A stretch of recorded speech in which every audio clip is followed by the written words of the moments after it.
30 coups de canon tirés de l'Hermione pour saluer les 30 ans de Fort Boyard, le jeu. 30 ans de partenariat entre le département et la société de production ALP.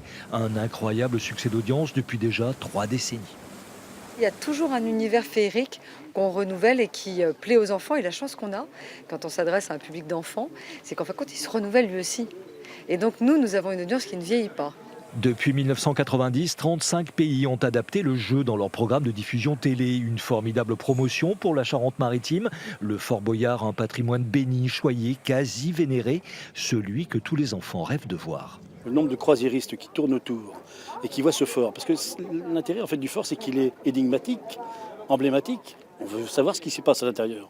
Et on ne peut pas y rentrer. Et ça, je dirais, c'est encore peut-être plus frustrant, mais c'est ce qui magnifie finalement ce fort. Et les gens, quand ils viennent en Charente-Maritime, la première chose, le premier patrimoine qu'ils veulent voir, c'est le fort. L'Hermione, le Fort Boyard, les deux totems du patrimoine charentais-maritime côte à côte. Mais ils ne sont pas les seuls au pays de l'art roman et de l'archéologie romaine. Et pour faire rayonner tous les patrimoines, le département lance cet automne un plan stratégique pour faire connaître, animer, aménager et restaurer tous ces joyaux. Et nous voulons alors plus en détail aller chercher des objets moins bien identifiés, des châteaux moins connus, des églises romanes moins connues dans de plus petites communes.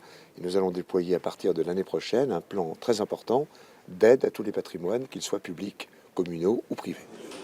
Le fort accueille la semaine prochaine la télévision russe. L'Hermione, elle, retrouve Rochefort vendredi. Chaque année, le département de Charente-Maritime dépense près de 2 millions d'euros pour la protection de son patrimoine.